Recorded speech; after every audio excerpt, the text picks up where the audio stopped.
famous artist. He was. We are making this cutout in our Pondicherry, the theatre, Balaji Theatre. I and my brother also working this cutout, and so many carpenters also who work out on day and night. This is the cutout size is 80 feet. Okay, the banner also attached with this cutout in the base of the advertisement. So in the beginning of the cutout, we are making the bamboo sticks, and there are so many people to put over the cutout. Thank you very much. Yes.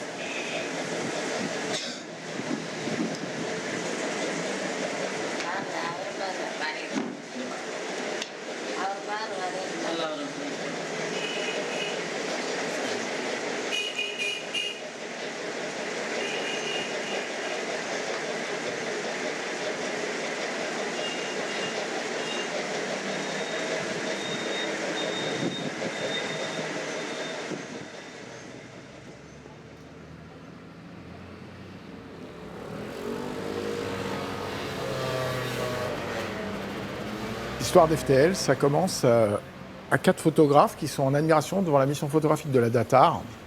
Et tous les 4, on rêve de refaire cette mission. Malheureusement, on se doute bien que l'État français ne nous financera pas, parce qu'ils n'ont pas les moyens financiers de le faire. Donc on décide de partir sur une autocommande. À compte d'auteur, on finance notre projet. Et on démarre comme ça. Alors il y a un avantage et un inconvénient à ce système d'autocommande, c'est que l'inconvénient c'est qu'on n'a pas d'argent. Et par contre, le point positif, c'est qu'on est parfaitement libre parce qu'on n'a pas de commanditaire.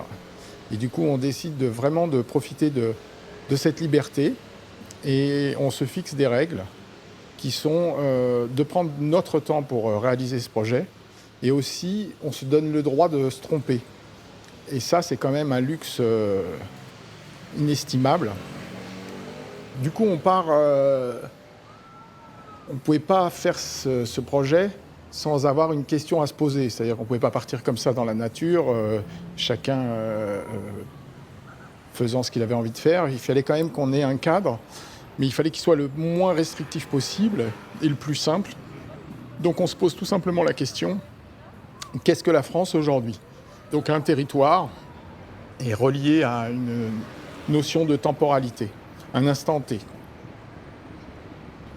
Donc moi je suis français, je vis à Paris, j'ai des origines dans le Poitou, un petit village qui s'appelle Kéo dans le Poitou, au sud de Poitiers. Et naturellement, je me dis que cette mission, il faut que je la fasse dans ma région d'origine pour des raisons affectives.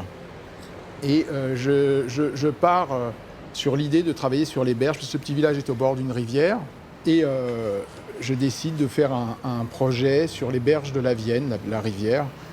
Un projet un peu compliqué et pas simple à mettre en œuvre. Et je m'aperçois que finalement, cet endroit-là est lié à mon intimité personnelle, à des souvenirs d'enfance certainement. Et je pense... plus j'essaie de monter ce projet-là, plus je me dis que finalement je me trompe et que finalement mon intimité c'est pas la France. Donc j'ai un peu ce sentiment-là et ce qui m'a fait prendre conscience de ça en fait, c'est Raymond Depardon, c'est un photographe que j'admire beaucoup, que j'aime beaucoup ce qu'il a fait, mais il a fait une mission lui sur sa propre mission sur la France de Depardon. Et il a recherché sa France à lui. Et c'est pas qu'il s'est trompé, il a appelé ça la France de Depardon. Mais je trouvais que dans ses images et dans l'ensemble de ce qu'il a produit, il y avait un manque. Il manquait quelque chose. Il a travaillé sur en fait un aspect très nostalgique de la France des années 50. Mais la France d'aujourd'hui n'était pas du tout présente. Moi, j'avais envie de voir des supermarchés, j'avais envie de voir la France d'aujourd'hui, la France qui change, et puis ces années 50 qui disparaissent, et puis...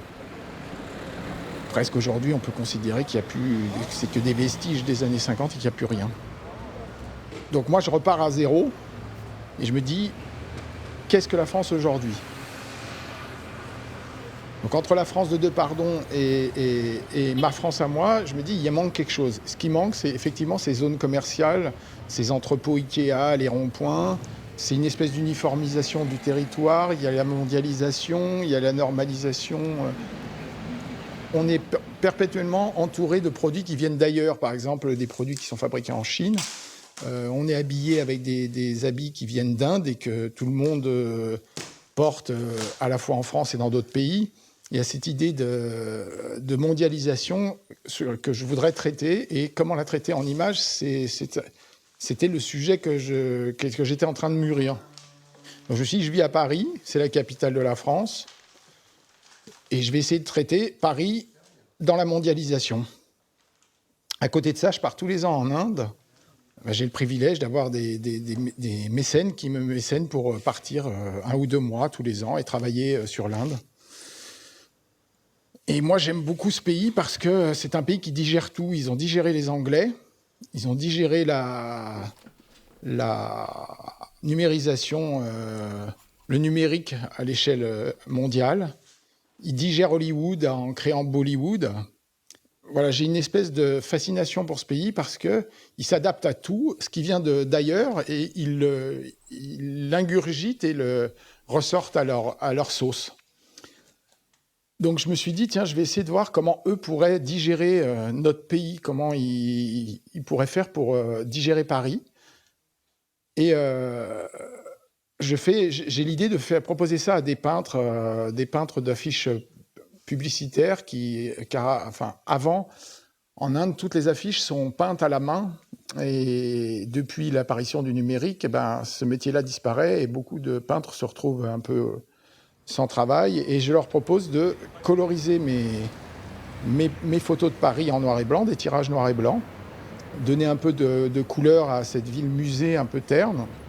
Et au-delà de ça, c'est de leur demander de s'approprier Paris et de le transformer en mettant des affiches publicitaires indiennes ou des affiches de cinéma et qui se l'approprient de cette manière, une espèce de colonisation, économique à travers le dessin. Dans ce projet, il y a une dimension politique qui m'intéresse parce que c'est d'une certaine manière le rééquilibrage, c'est un rééquilibrage économique de ces pays émergents dont l'Inde fait partie et comment nous, en fait, finalement, on perd de notre puissance et au profit de ces pays qui, eux, gagnent en puissance économique, par exemple. Voilà, donc j'ai une perspective de faire évoluer ce projet, c'est-à-dire que j'aimerais bien faire Paris-Monde et continuer ce projet avec d'autres villes dans le monde entier et faire coloriser mes tirages de Paris avec faire Paris-Tokyo, faire Paris-Berlin, Paris-Yaoundé, voilà. Et essayer de voir comment des gens qui ne connaissent pas notre pays se l'approprient à travers les couleurs et la peinture.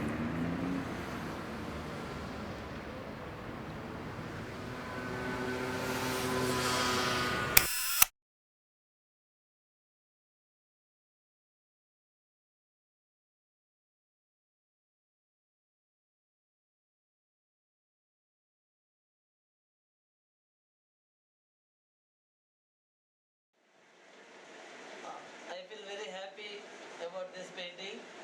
I like very much this street in Paris, and I also very concentrate to work with very fine finishing about the Indian style of the Indian designer, Indian girls, so many Indian shops. Also, I can put in the inside of the street. So totally the work is come out very well. So I will work out very hard and to express my job in the Paris people to to see this picture and they can understand and whatever in India the shops are so many little shops and so many crowded boards, the sign